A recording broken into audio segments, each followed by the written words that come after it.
Welcome. I'm Paula Zahn. Thanks for joining us for our panel on leading a healthy life. I think Michael, one of our panelists here, just said how pleased he was to see how many people have shown up to learn good tips on how to lead a healthier life. I'm delighted you all are here and very honored to be with my esteemed panelists. I'm going to quickly introduce them so you have a sense of where they all come at. They are all on the front lines of trying to get Americans to eat smarter and eat healthier. So to my far right is Rip Esselstyn, who is the founder of Engine 2 for Life, a Whole Foods Market healthy eating partner, and it is his sole goal in life, or maybe not your sole, you might have other goals as well, but his main goal in life, to get Americans and people all over the world to eat a diet based on whole food and plant-based foods. To my immediate right is Michael O. Johnson, Chairman and CEO of Herbalife Nutrition. And I'll give you a chance to tell what you're doing in the trenches as well. And to my left, Erik Oberholtzer, co-founder and CEO of Tender Greens. He, at the moment, is up to 24 restaurants, mostly on the West Coast, right? Who depend on, well, it's farm-to-table food, and we'll hear more about that in a little bit. And to his left is Shazi Visram, who is the founder and CEO of Happy Family, which is an organic baby food company. And way down at the left is Dr. Dean Ornish, who is the president and founder of Preventive Medicine Research Institute. Again, welcome all. Thank you. Thank you. So at a time when we see such great progress made in fighting diseases, in some cases curing them, in other cases diseases that once killed and now can be treated as chronic illnesses, we in many ways are unhealthier than we've ever been. And if any of you were at the lunch, you heard the statistic that some 32.6% of men in America are obese, and close to 35% of all women in this country are obese. Now, Dr. Dean Ornish and I, in the interest of full disclosure, go way, way, way back, some 40 years ago. Yes, we are that old, where he was a contributor to both ABC News and CBS News, sounding the call for basically changing our diets. You are what you eat. So, Dean, here we are, some 40 years later, trying to process these very depressing statistics. And I was wondering, just to give us a way to set up this conversation, share with us the most compelling scientific evidence that we have today that it truly makes a difference what we eat and how we eat it. Well, thank you for that kind introduction, and thank all of you for giving us the chance to share with you what we're learning. For the last 40 years, I've directed a series of studies showing that simple changes in diet and lifestyle are much more powerful than we had once realized. Something, eat well, move more, stress less, and love more. That's it. And we found that using very high-tech, state-of-the-art scientific measures, we can prove how powerful these simple techniques are, not only in preventing disease, but actually even reversing them in many cases. It's a new emerging field called lifestyle medicine, which is using lifestyle changes to actually reverse the progression of the most common chronic diseases. It's a whole foods, plant-based diet that's naturally low in both fat and in refined carbs and sugar.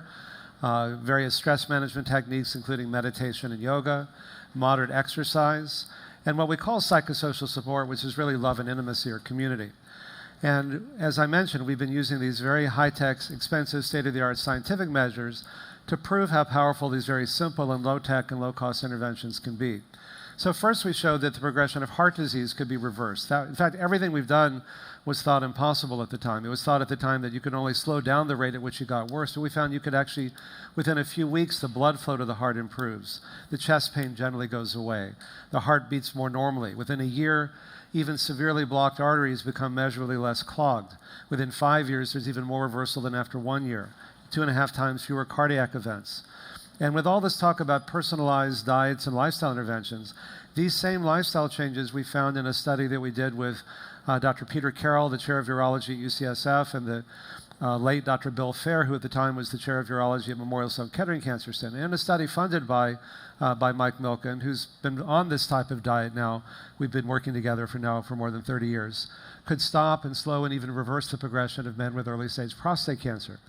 These same lifestyle changes can reverse the progression of type 2 diabetes, we found in a study that was published with Craig Venter that over 500 genes were changed in just 3 months, turning on the good genes, turning off the bad genes, particularly downregulating what are called the oncogenes that promote prostate, breast, and colon cancer. Just within just 3 months, over 500 genes. We did a study with Dr. Elizabeth Blackburn, who spoke yesterday about her Nobel Prize winning work on telomeres, the ends of our chromosomes that regulate how long we live. And as we get older, our telomeres get shorter, and as our telomeres get shorter, our lives get shorter, and the risk of premature death from pretty much everything goes up correspondingly. We actually found we could lengthen telomeres. It's still the only controlled study showing that any intervention, including pharma, can do that. This is coming at a time when the limitations of drugs and surgery are also becoming clear. Studies have shown, 8 randomized trials have shown that in stable patients, angioplasties and stents don't work, but you can reverse heart disease with diet and lifestyle. There was a major study that came out in November in the New England Journal of Medicine. After 10 years, men with early-stage prostate cancer who did nothing lived as long as those who had surgery or radiation, except the treatments often cause men to get maimed in the most personal ways, being either impotent or incontinent or both. And yet lifestyle changes alone may slow, stop, or reverse that. The Navigator and the Accord studies in the New England Journal showed that getting your blood sugar down with drugs if you have diabetes doesn't actually cause people to live a shorter lifespan and didn't prevent the complications. But if you can get nearly as well as if you can get it down with diet and lifestyle, which you can prevent virtually all of them. Medicare has been covering our program for the last 5 years. We partner with a company called ShareCare. We're creating a new paradigm of healthcare rather than sick care, training hospitals, clinics, health systems, and physician groups around the country. And it's working. We're getting bigger changes in lifestyle, better clinical outcomes, better adherence. 85 to 90% of the people are still following this program, even though it's only 9 weeks long, a year later. And bigger cost savings. We're finding that costs are cut in half in the first year and by 400% in the subgroup of people that they spend at least $25,000 on. So I love doing this work. It's really about empowering people with information they can use to transform their lives. And finally, it's really a kind of a Trojan horse or a conspiracy of love in many ways. I think that study after study have shown that people who are lonely and depressed, which I think is the other real epidemic in our country, are 3 to 10 times more likely to get sick and die prematurely than those who have a sense of love and connection and community. And so bringing people together, even this conference itself, can be healing. You know, even the word healing comes from the root to make whole in yoga, to yoke, to unite, to bring together, so that anything that brings us together, either personally or as a country, is healing. Anything that creates the sense of the other and separation leads to premature death and disease, and we can talk more about that later. Well, what you've just stated, I think, is very encouraging, but some might say overly optimistic. I'm just going to quickly let you answer this question. If all of that is true, why have we never been more overweight than we are today? And isn't it possible, and this is not to scare anybody, that our children may be the first generation to come along, the last 4 or 5 generations, that won't outlive their parents in terms of total lifespan? Yeah, I think that is a true statistic, and whether you're red state or blue state, you know, we all want our kids to be healthy and happy, and you know, we'd all jump in front of a train for our kids if we thought it would help them. That can also bring us together when we realize, you know, it's diagnosis, awareness is the first step in healing. But to me, the bigger question is, why do we do things that we know are not good for us? It's not like we don't, it's not like I would say, hey, I want you to quit smoking. You know, it's really bad for you. You go, I didn't know that. I'll quit today. It's like everybody knows it's bad for you. Most people know that eating junk food is bad or doing these things are bad. And so we need to, that information is important, but it's not usually sufficient. If it were, nobody would smoke. It's on every pack of cigarettes. So I'd ask people in our studies, I'd say, you know, why do you smoke? Why do you overeat? Why do you drink too much? Why do you work too hard? Why do you abuse substances? These behaviors seem so maladaptive to me. And they'd say, you don't get it. You don't have a clue. These behaviors aren't maladaptive. They're very adaptive because they help us deal with our pain. You know, as I mentioned, the real epidemic is loneliness and depression because of the breakdown of the social networks that used to give people a sense of love and connection and community. And so people say things like, I've got 20 friends in this pack of cigarettes, and they're always there for me, and nobody else is. You're going to take away my 20 friends? What are you going to give me? Or food fills that void, or junk food, you know, fat coats my nerves and numbs the pain, or food fills that void, or video games distract me from my pain, or, you know, opioid epidemic we've talked about is just another manifestation of that, or working all the time is something we've all done in this room is a more socially acceptable way. So it's not enough to just focus on information. It's not enough to focus on behaviors. We need to deal with the deeper issue. And in my limited understanding, that's why I think anything that brings us together, we're much more likely to make and maintain lifestyle choices that are life-enhancing than ones that are self-destructive. And I think, as you will all acknowledge, as you talk a little bit about what you all are doing on the ground, one of the greatest obstacles, of course, you have is accessibility to healthy food, the cost, and, of course, the challenge of educating people. So, Rip, give us a sense of what you're doing and what you perceive as the largest challenge you have in educating the people you're trying to reach and truly changing their lifestyle. Yeah. Well, I think everybody in this room probably knows that right now we have a severe healthcare crisis. We have runaway obesity, we have runaway cancer, type 2 diabetes, and obviously heart disease. My former career was a firefighter. Every day we have another 9/11. We have over 3,000 people perishing from heart disease. And so what I was able to do was rescue a fellow firefighter's health. He was a heart attack waiting to happen back in 2003. We started this healthy eating revolution at Fire Station 2 in Austin, Texas, the most unlikely place imaginable. Like we dropped the pork chops and the bacon and the eggs and the milkshakes, and instead we started doing all these wonderful whole plant-based foods with all the macronutrients and all the micronutrients. And so my goal with Engine 2 has been to get this message out and to have it be accessible to as many people as possible. And what I am doing, I am standing on the shoulders of Dean Ornish, my father's research, Caldwell B. Esselstyn Jr. at the Cleveland Clinic, Neil Barnard, John McDougall, Colin Campbell, and yelling from the rooftops that all of this chronic Western disease is really, it's a making of what we are, each and every one of us, are pile driving into our mouths for breakfast, lunch, and dinner, day after day, week after week, year after year. And eventually our cells give up the ghost, and you get that tumor, you get that chest pain, you get that heart attack, you become overweight and obese. And so, you know, Engine 2, we are writing books, we are running programs, we have corporate 7-day wellness immersions where we teach people from soup to nuts how to do this.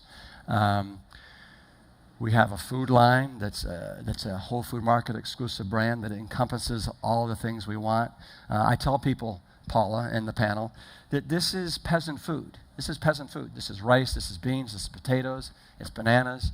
If you can't afford organic, right, do conventional, do frozen, but this does not have to, eating healthy does not have to be expensive. That's like saying I can't drive a car because I can't afford a Porsche. That's right. It doesn't, when you understand it, it doesn't equate. But in general, isn't it true that the healthier organic food is more expensive than regular food? Absolutely it is. But that's why I personally, I don't care if you eat organic, conventional, frozen, it doesn't matter to me, just as long as you're eating more whole plant-based foods, right? And I know there's some people on the panel that don't necessarily agree with that. Can I just challenge that? But organic sugar is not going to change us. Organic cigarettes are not healthy. So just get something organic really is not going to like take us to the next level. But can I just add one layer to this, because I think it's important to talk about health and the food we eat and absorbing the nutrition from this life-giving food, but I think it's also really important to protect our bodies from things that are not supposed to be in the food.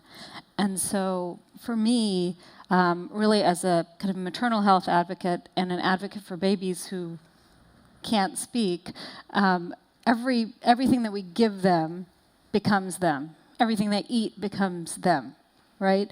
And I agree that not all of us can afford organic food. I could not afford organic food 5 years ago, and now my company does 150 million in sales, and I've sold it, and you know I have access. The thing that I believe everybody has access to is when we're talking about creating healthy habits. I think women who are pregnant or thinking about pregnant should have access to information so they can make better choices for those developing babies' bodies. And during that time frame, it's really critical to protect them from chemicals and pesticides and toxins that can hurt their developing brains. So I love it if everyone could always eat organic food, but I think there are certain times in life where we really have to focus on protection, and that's just another layer to the health situation. And then just to add one more piece to that, we talk about creating healthy habits, and there's no better time to create a healthy habit than when you are making choices for your children that first 1,000 days of life, because those habits, in fact, almost become a blueprint that stick with them for their whole life. And I think, it's one thing to lament, okay, well, we have this population that's aging and they're overweight, and how are we going to change them?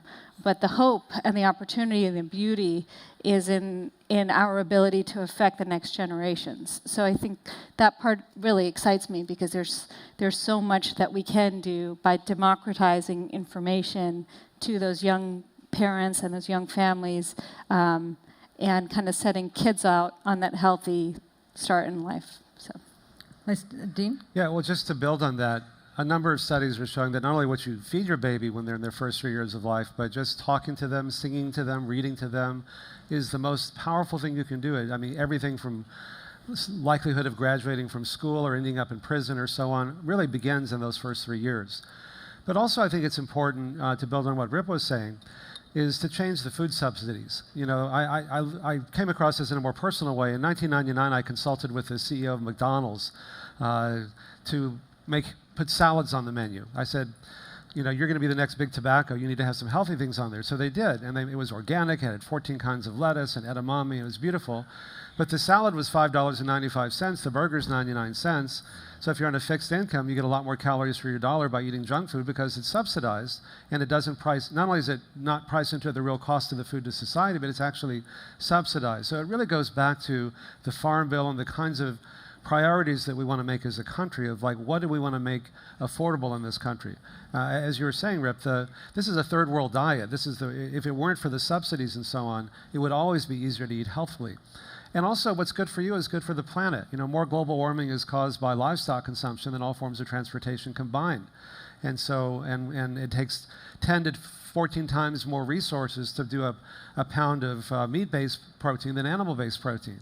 So even if you just have a meatless Monday, I just find that one of the things we've learned is that if it's meaningful, then you're more likely to do it.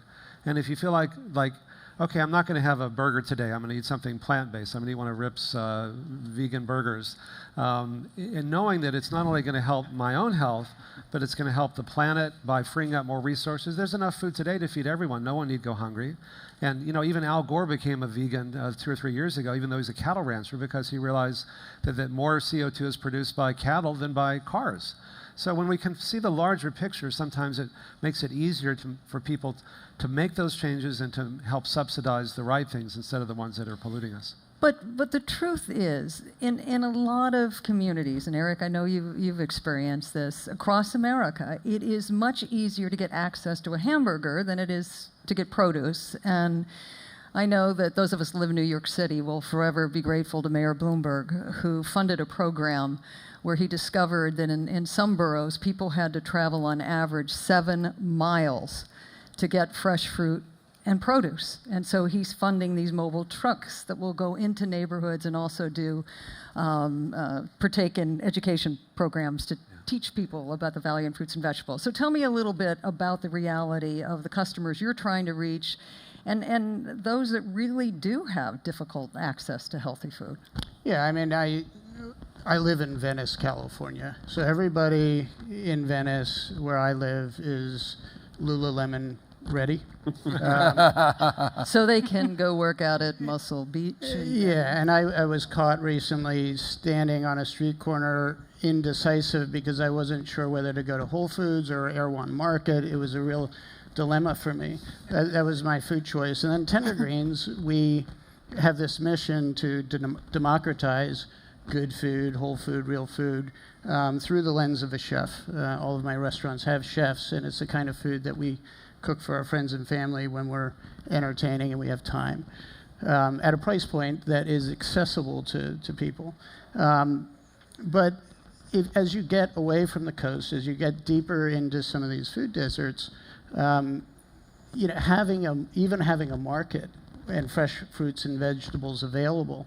A lot of these folks don't have time, they don't have skill, they don't have the budget to prepare it.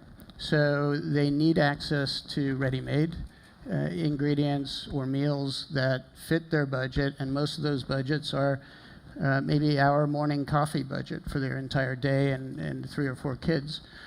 So I think, when you talk about food policy and health and wellness, you have to understand who the audience is. This audience is probably more challenged by too many receptions and too much rich food and too many moments sitting down and not enough exercise in some cases, whereas a single mother working 2 jobs and trying to raise 3 kids in a community that doesn't support healthy living at all has much different challenges. So I think there are different solutions for each thing, and I think we all make the mistake of marketing or misinformation with a lot of the consumers out there, and fast food being probably the biggest contributor globally of that. Are you talking about willful manipulation of information and labeling? What are you referring to? There's a ton of it. Right now, everybody throws out sustainable or local or farm to fork or whatever, and even and not to bash on McDonald's. You're just the biggest example out there. They run commercials where they're talking about their farm and where everything comes from. They're in some cases, and I'm sure there's somebody from McDonald's. I'm friendly with I think them, there might be some burger people out there. But there's the business, right, and selling burgers and high fructose corn syrup drinks, and then there's the impact of that globally, which is causing disease. It's causing obesity. It's causing a lot of problems, and the impact on the environment because of the beef production and other things. And Michael, I know you're trying to reach the same people that Erik was just talking about. Would you say obesity is a common problem among your customers, or at least fighting weight gain? Well, I think obesity is the original driving force of the company I'm in, that I run today. And it's interesting to listen to everybody, because you were talking about standing on the shoulders of Dean. I get to stand in agreement with each and every person up here. Our model is a bit different. And I told you I was going to tell a little story in the startup here. Our company's been under a lot of scrutiny for its business practices, but we are a nutrition company at the core of us. We're helping people get healthy every single day. That is our goal. We're taking it into neighborhoods that are 6 miles due east of Venice and down in Inglewood and down in parts of different cities where there's food deserts, where people don't have good choices, where people can't make a educated choice about nutrition because they just don't know. And so we have this emerging platform called nutrition clubs, and they're entrepreneurial. They're started by an individual who comes in and serves you a shake, a tea, and an aloe. And in that environment, there's a weight loss challenge. There might be a walking club. There might be, yoga or Pilates if it's so inclined in that marketplace. But there's some type of healthy activity. So we're mixing nutrition, a healthy activity, to try to fight back not only an obesity epidemic, but there's an education epidemic in this country too. People don't understand nutrition. They have not a clue what they're putting in their bodies. And it's something they do every day. Last year or 2 years ago, I spoke on a panel up here, and we put a pin in the map, and we did a 2-mile radius around Beverly Hills, and we called every single secondary school and asked them if they had a nutrition education class. One school had it. Our kids today don't understand food. They don't understand food choices. They don't understand good nutrition. Now, in this room, because it's a highly educated environment, your kids probably know the difference, or you are getting good food choices in your home. But 4 miles from here, south of here, they don't have choice. They're going to fast food places for breakfast. They're taking the calories in that are horrible calories.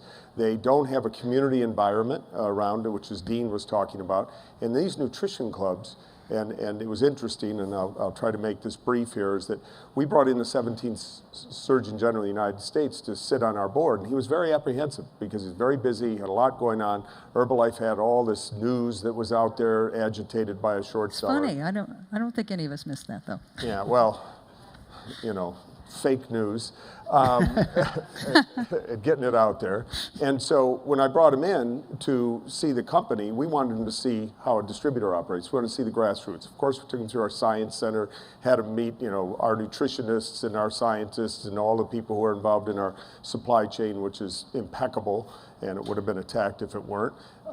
And so we brought him in, and after spending an hour in Nutrition Club, largely Hispanic, mostly female, he grabbed me, and he's a tough ex-Navy guy or Army guy, and he grabbed me by the shoulders. He said, "Do you know what you have here?" And I was unsure of what was going to come next, and I kind of looked at him, and he said, "You have a distributed healthcare platform." And had I known about this when I was Surgeon General of the United States, I would have figured out how to get in bed with you and to distribute healthcare information, healthcare education, good healthcare products, because we have a community-based process going on where women, mothers are getting educated about what to feed their children, how to lose weight. There's weight loss challenges inside these clubs. There's measurement that takes place, and it's an incredibly positive environment built around nutrition. And so, Dean, it goes to exactly what you're saying about this community that's being built, where people feel good about themselves. They lose weight. They get healthier. They don't need all the pharmaceuticals to be peppered into their body, because they're just building a healthier, active lifestyle from the morning when they wake up. They go to that club, they participate in a unique environment, and they get healthy. And this is the change that needs to really take place, because this group isn't putting a lot of pressure on our healthcare platform in the United States. It is the people who are not taking responsibility for themselves, who don't have the education, who don't have the products, who don't have the good nutrition, who are putting pressure on this healthcare platform that is running amok. And this is our biggest issue. Our president can't get, he was going to solve it all. He can't even get it done, and Congress can't get it done. We're in a real mess because people don't take responsibility for themselves, and our company is helping people do that every single day. Hundreds of thousands of people right now are in nutrition clubs having a shake, a tea, an aloe drink, and getting healthier in a community environment. That's my advertisement.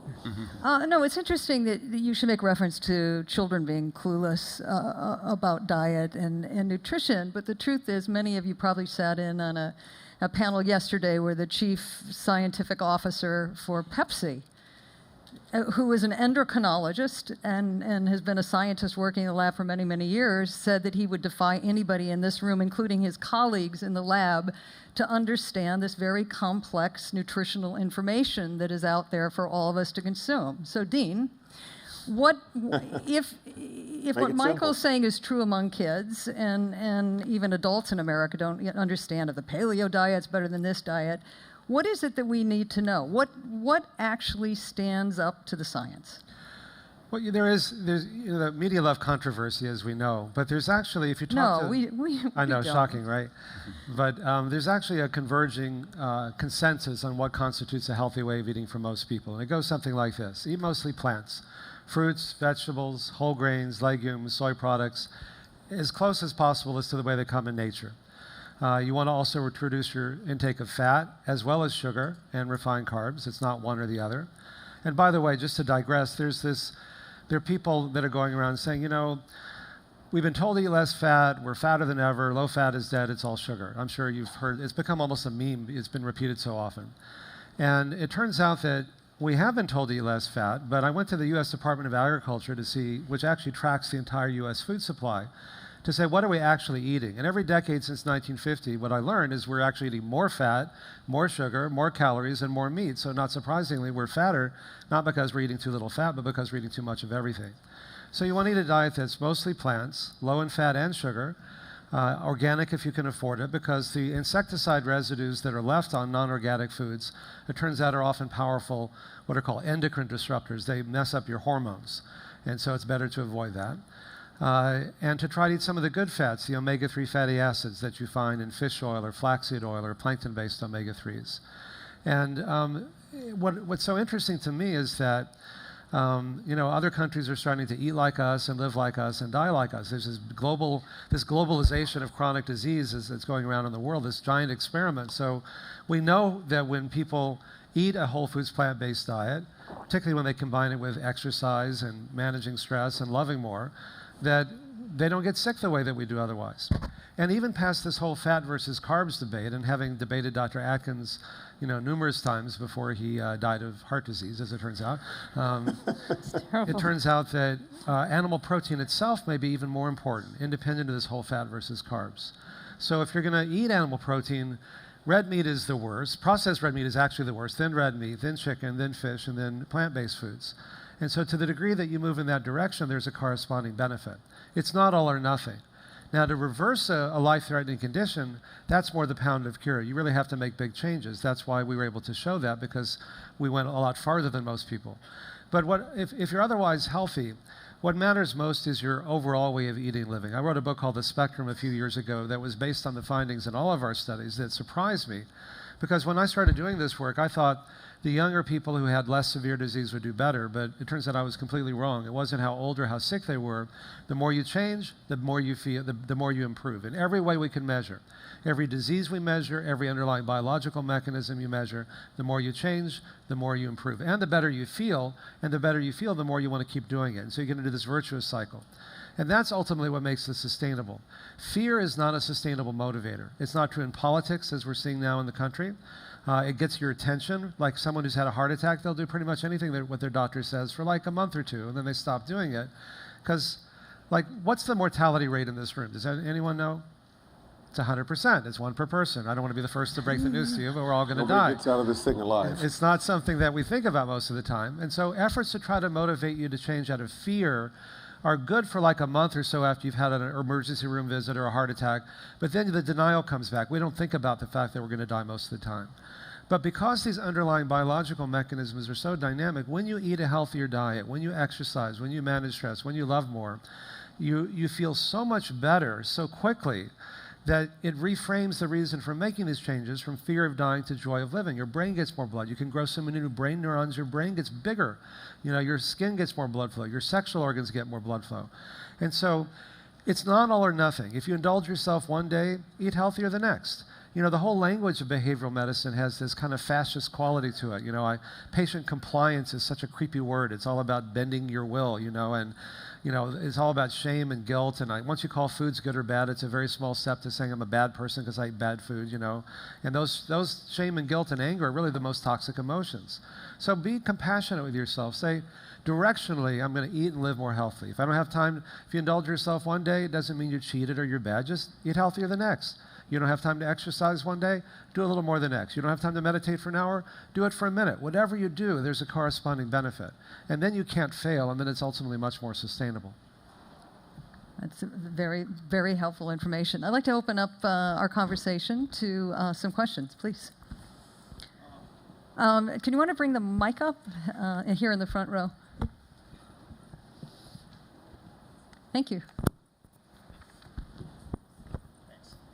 So I think we could settle this debate if each of you would do 100 push-ups, and we'll judge and see who does the best, and then we'll follow your diet. I think Rip would probably win that one. I think so.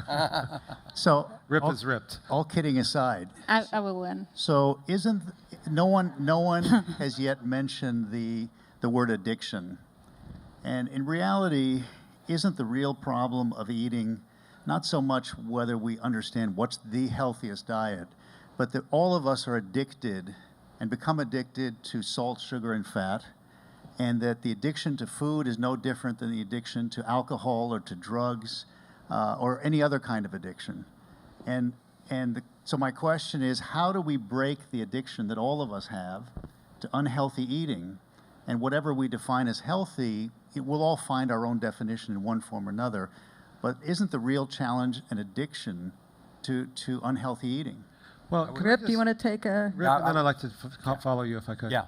So in my newest book, The Engineered 7-Day Rescue Diet, I actually have chapter 6 is on why we care about salt, sugar, and fat.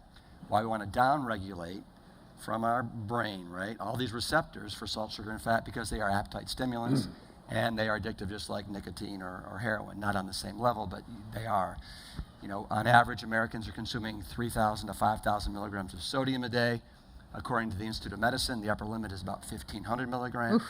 We're consuming 166 pounds of added sugar a year. That's about 25 to 30 added teaspoons of sugar a day. Per person, you're talking. Per person. We want to bring that down to 1 to 2 added teaspoons of sugar a day. And when it comes to fat, most Americans are getting 35 to 50% of their calories from fat. As Dean mentioned, we want to get that down to about 10 to 15% from the essential polyunsaturated fatty acids. So we basically have to learn how to read labels, looking for the amount of salt, sugar, and fat. And once you know how to read a label, you become a label-reading ninja warrior.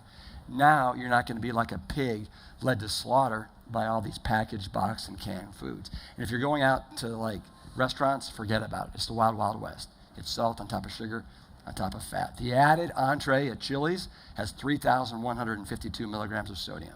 So forget about it. But you got to take back your palate, and you got to take back your health that's been hijacked by big food.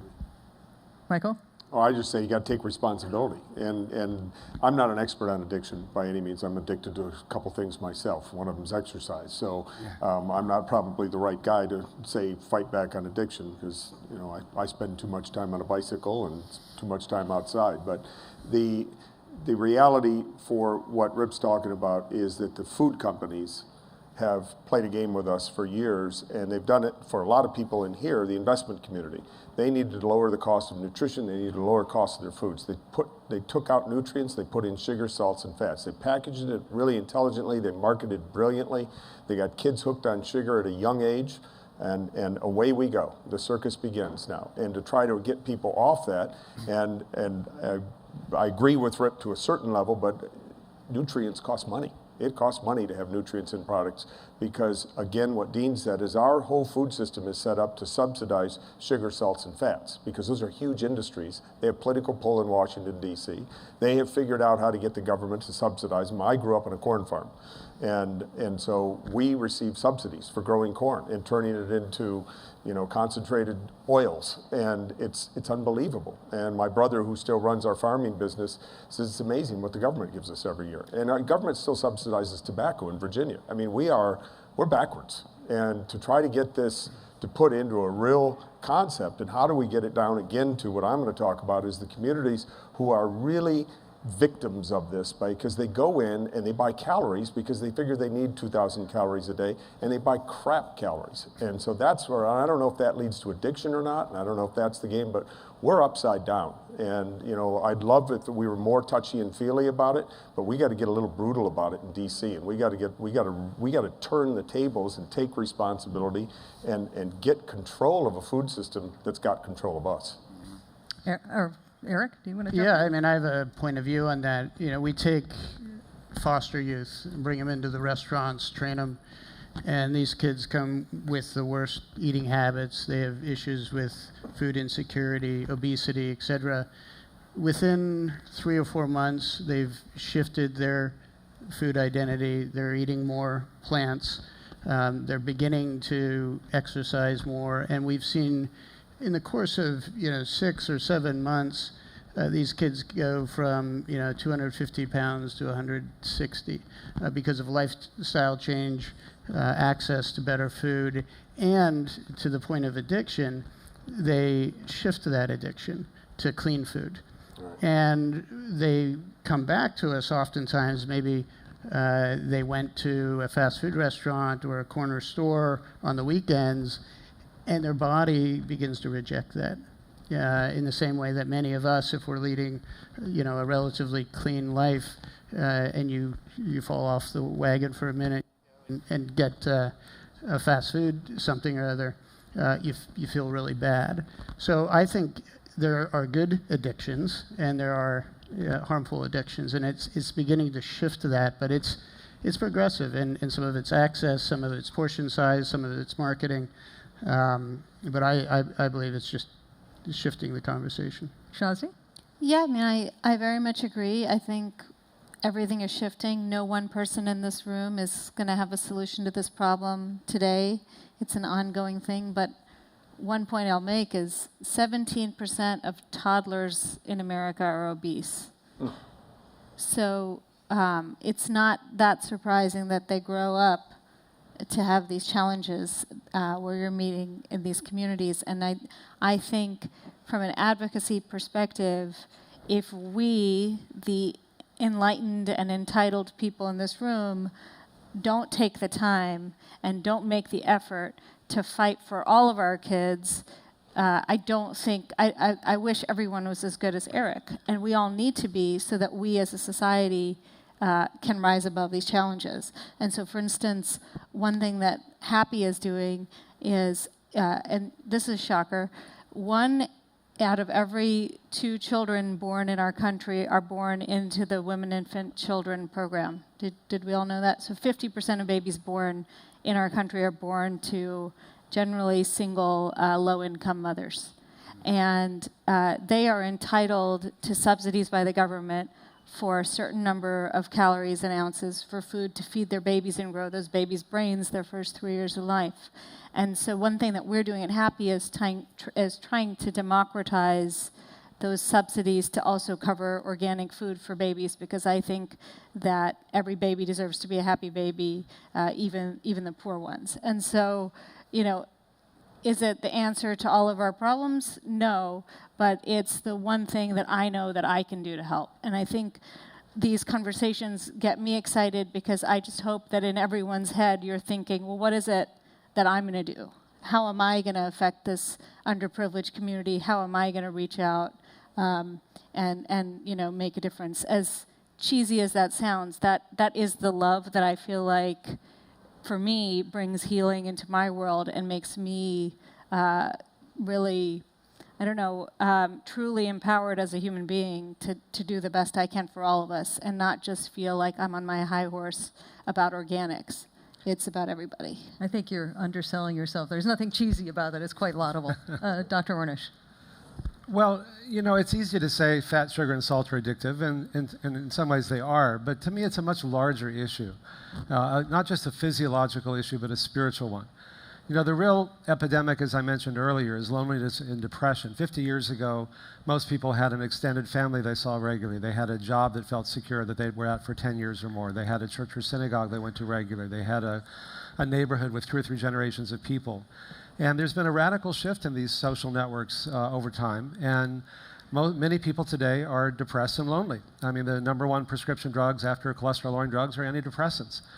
And so that's when people like to eat fat, salt, and sugar, is to help them deal with their loneliness. I've had a well-known food writer said, you know, when I get depressed, I eat a lot of fat. It coats my nerves and numbs the pain, or the food fills the void. But, you know, it's not just food. As I mentioned earlier, it can be alcohol or opioids or working all the time or video games or whatever. And so my approach is always to go to the cause. And, you know, the same is true for when we get put on prescription drugs. The doctor says, the doctor says, you have to take this drug to lower your blood pressure, your cholesterol, your blood sugar. You say, how long do I have to take it? They say, forever. But when I lecture, I often show a cartoon of doctors busily mopping up the floor around a sink, and they say, like, how long do I have to mop up the floor? Like, forever. Well, why don't we turn off the faucet? And what we find is that, first of all, when we can help people make healthier lifestyle choices, they can, under their doctor's care, usually get off most, if not all, of these medications. Second, that what really drives us is pleasure. But if we can, and meaning, and if we can put that in a larger context and realize, yeah, there's a quick hit when you get some sugar or so on. But if we can use these techniques of meditation and talking and loving each other and loving ourselves, then we find that that loneliness isn't so intense. And then we're more likely to make healthy choices than ones that are unhealthful. To me, real spiritual teachers teach us how to live a joyful life. And you know, what I find interesting is that all spiritual traditions have, almost all of them have dietary restrictions or guidelines of one sort or another. One, you can eat this, but not that, or certain days of the week, or not after midnight, or before, or whatever. And then they often contradict each other. It's like, is God confused? It's like, well, maybe, but I think the bigger issue is that, you know, you can look at things in different ways. If you say, I'm choosing not to eat certain foods, less fat, salt, and sugar, for example, or I'm going to be vegetarian, whatever it happens to be, that can be a sense of deprivation, but that's not sustainable. Or it can be, I'm choosing to do that because, A, I feel so much better that what I gain is so much more than what I give up, and because these biological mechanisms are so dynamic, I feel really better very quickly, within hours in many cases. And second, when you choose not to eat or do something that you otherwise could do, it imbues those choices with meaning. And if it's meaningful, then it's sustainable. It's like choosing to be in a monogamous relationship. Is that like the ball and the chain? Or is it like, well, I'm choosing to be with just one person because then I feel that sense of commitment and safety, and I can only open my heart and be intimate to the degree I feel safe, because when you open your heart, you can be vulnerable, and if you're not safe, you can get hurt. But if you feel safe, then you can open yourself up more and more. The more intimate you become, the more erotic it becomes, the more pleasurable it becomes, and what you gain again is so much more than what you give up. And so what I want to do is to put this context, having spent so many years, focusing on these specific foods or, fat versus carbs and all that stuff, to me it's a much larger context. And that if we can learn to find ways of, the other thing that all spiritual traditions do, once you get past the things that people fight and kill each other over, is they have altruism, compassion, love, and forgiveness. Now, why is that? Because that's what brings us together. As opposed to seeing people as being fundamentally different as the other, and once they're the other, then you can do bad things to them because they're not you. And so to me, spiritual practices ultimately give you that double vision, that on one level we're separate, but on another level we're part of something larger that connects us. And that to me is the real antidote to any of these addictions, because it really gets to, again, in my limited understanding, to the root of why we act these ways, for better and for worse. Who knew that Dean would get us from food to religious traditions to sex in 45 seconds? Any other questions out there for our panel? Don't be shy. I think we have someone in the middle of the room. Hi. Thank you very much for all of your informative information. Wanted to know a little bit about activity. We talked a lot about what we put into our body, but in terms of exercise, is there any kind in particular, this can be very controversial sometimes in terms of what best promotes a healthy and long life, aerobic versus anaerobic, weightlifting, et cetera? Is there anything that you think is destructive long term in terms of the way in which you exercise your body? You have a preference for bicycles, right? Well, there's so much science out there now, and my friends are constantly, because I'm with a bunch of addicts, who are crazy workout people, and now all the articles are feeding that too much exercise can damage your heart walls. And I don't know the science on that. I read these carefully. Again, not having a scientific background, I wish I had been a better biology and chemistry student in high school and college. But what we're seeing now is that keep moving.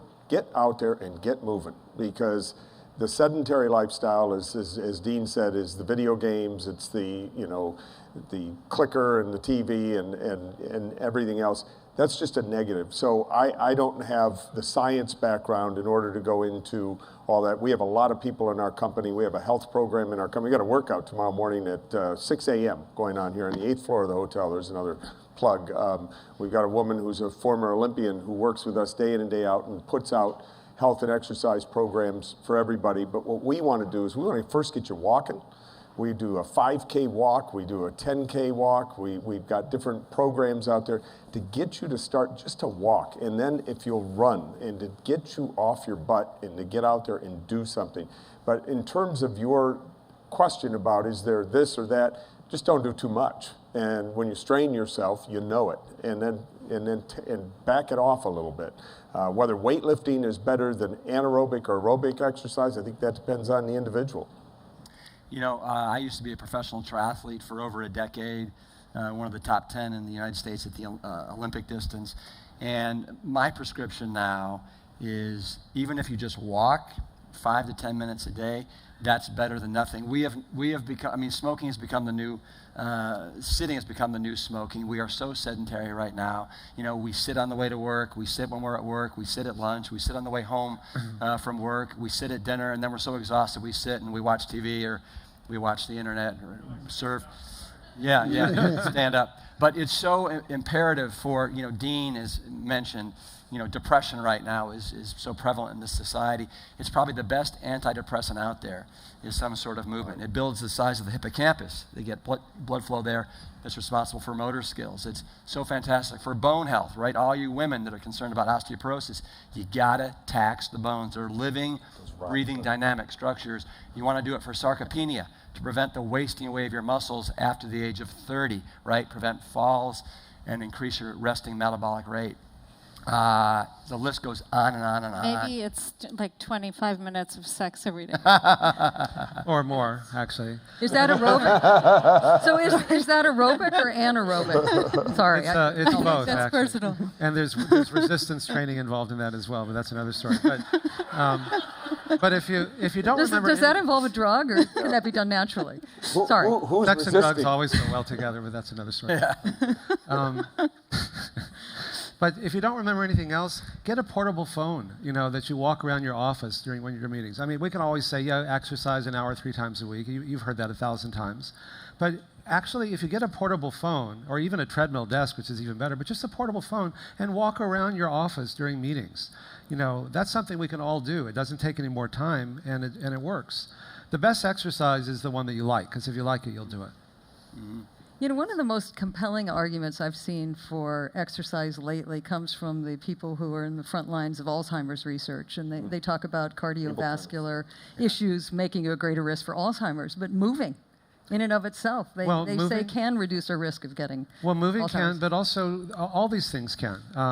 There's Dale Bredesen did a study based on our work where he found that 9 of 10 people who had early to moderate Alzheimer's disease showed significant improvement in their cognitive function in just 30 to 60 days. We're doing a larger scale version of that in a randomized trial. If anyone's interested in helping to support that, let us know. Because there are no good drugs for either treating or preventing Alzheimer's. And as our population ages, it's really becoming much more of an issue, both economically and emotionally. And everyone's been touched by that. And when you lose your memories, you lose everything. But there's enough studies out there. It's very much the way it was before we showed that heart disease could be reversed in randomized trials. I'm sure this will be shown with Alzheimer's as well. And so the thing that, again, it's not like there's one set of dietary recommendations for reversing heart disease, another one for reversing prostate cancer. By the way, if it's true for prostate cancer, it'll almost certainly be true for breast cancer, or for your genes, your telomeres, your diabetes, your high blood pressure, your high cholesterol, or your Alzheimer's. It's the same for all of them. It's like, because they often share underlying common biological bases, chronic inflammation, oxidative stress, and so on. Absolutely. And so to the degree you make these changes, you're going to have a corresponding benefit. And so it's really not that hard. We have a question from you from the panel. So, Dean, I've got a question for you. So the telomeres is interesting to me. And you see all this advertising now for measure your telomeres. And we're looking at a lot of measurements in genomics. We're going to do a test in a certain country here pretty soon about having our distributors actually do a blood test and testing for genomics and nutrition and look at. But the telomeres test, is that real or not? I mean, is that data useful? It depends on how it's used. These tests can raise awareness, whether it's the telomeres or the HLI thing that Treg Venture is doing, or 23andMe. There's lots of stuff out there like that. Now, when you find that you're at higher risk for something, that can be a motivational moment to do something about it. Especially if you know that, okay, I'm at high risk for heart disease, but it doesn't mean that I ever need to get heart disease. It just means I probably have to make bigger changes in lifestyle than somebody else to prevent it or reverse it. But if I'm willing to do that, then that's a good thing. So to the extent that, or if I have shorter telomeres, is that a death sentence? No. Or if I have the ApoE4 gene, does that mean I'm going to get Alzheimer's? No, but it means I'm at higher risk for it. So that means that might motivate me to make bigger changes than I might otherwise do, because it really gets your attention. I'm going to try to sneak in 2 more questions. Yes, sir? In the front row here. So peeking into the future, we're all sitting here in 10 years' time. What do you think is going to happen in these trends of obesity and diabetes, or on the positive side, health, exercise? What do you see happening in the next 10 years? Erik, I'm going to give you the opportunity to jump in here. So you're going to look through the looking Yeah. glass 10 years from now. I think our world is split in two. Those who are driving ahead into the future, they're educated, they have money, they're making the right lifestyle choices, and then there are others who are left behind, whether because of their own behavior or the conditions in which they were born, the conditions in their neighborhoods or their countries, and unfortunately, I believe those people will continue to expand in terms of waistline. They'll continue to suffer from food-related or lifestyle-related disease. And there are others who are listening to the research are adopting healthier behaviors. And I think you're absolutely right that it goes beyond food. It's meditation, it's community, some level of spiritual connection, and exercise. So I think there's a group of us who will continue to get healthier and live longer, and we have to address some of the challenges in those who live in food deserts or underserved or undereducated communities, because they are going to drag down the system, and it's just it's the right thing to do to help them along. I want to just make a quick point. There's a common misconception. This is all for affluent, educated, read white people. And we trained the St. Vincent de Paul homeless shelter in San Francisco in our program a few years ago, and over 30,000 homeless people have been through it, and they did really well. This is a third world diet. It doesn't cost anything to walk, meditate, eat healthier, and to love more. And so the people who have the least access to conventional care are often the ones who can benefit the most from making these changes. And the thing is, in 10 years' time, we're going to be approaching, 8.5, 9 billion people on the planet. We don't have the luxury, in my opinion, to eat meat anymore, right? I mean, it is killing this planet. It is prematurely killing us. The sooner we decide to get our act together and get off red meat, chicken, fish, eggs, all these foods, the better off we're going to be. We got to play hardball. I mean, we got to do it, and we got to do it now. And there's some pretty exciting stuff that's coming out, some fantastic documentaries that are coming out. And I think the most dangerous myth right now on this planet is that real men and real women can only get their protein from meat. And as soon as we learn the best, safest, strongest, most intelligent form of proteins come from plants, right, it's going to be a game changer. But you have to make that plant craveable. Otherwise, people don't eat it. So that's the most important thing. What's wrong with the potato? He's a little paprika. I love potato. I embrace a plant-centric diet, but you can't put an apple next to a bag of Doritos and expect people to choose the apple. But what people need to understand. That's why it's called a whole foods plant-based diet. So this is exciting. So 83% of moms today are millennials. Millennials choose products, not just for what they are, but why they exist and who makes them and why. So I think, the whole world is shifting to make ourselves better and more transparent. So there's hope there. I think plant-based, it's only a matter of time because, as you said, eating meat is going to be a luxury that not everyone will be able to afford. That's just an economic reality that is going to happen. I think in the next 5 to 10 years, the biggest conversation around health is how do we control inflammation, oxidative stress, and how do we maintain a truly healthy gut? Because it's our microbiome that is our immune system, and we're only as strong as our immune system. And I believe the conversation is going to go into, how do we improve our body's ability to absorb and maintain health, absorb nutrition and maintain health. And I'm going to give you, Michael, 30 seconds for a quick closing thought, and then wrap up with Dean. Well, I think the 10 years is interesting. 10,000 people a day are turning 65 years old in this country right now. And I think in 10 years, we're going to see a healthcare program that's exploded unless we get our minds around nutrition, exactly whether it's the microbiome, whether it's getting meats out of our diets, whether it's a plant-based healthy food system. We got to make some changes. We've got to make them right now. And the millennials coming up are making better choices. They're not always making the right choices because they believe in myths sometimes more than they believe in science. Mm-hmm. They'll buy climate science, but they won't buy nutrition science. And we can get in a huge argument about that and GMOs and all that good stuff. But so we've got to get a mindset in here that our bodies are basically carbon chemistry units. And that's how we process food. And Dean, do you have a take-home message for everybody sitting in the audience today as they head off and they see all the Danish pastries on the tables with the coffee and tea cart? First, thank you for moderating the panel so well, and thank you to my fellow panelists, and thank you to all of you for giving us the chance to share this information. What I want to leave you with is that, the primary determinant of your health is you, not to blame, but to empower. Our genes are not our fate. We can make different choices. And the healthy choice is ultimately the most pleasurable choice. And that's really what makes it sustainable. Thank you very much to my esteemed panelists. Terrific. Thank you, Rip. Thank you. Thank you, Eric. Thank you, Shazi. Thank you, Doctor. That's fun.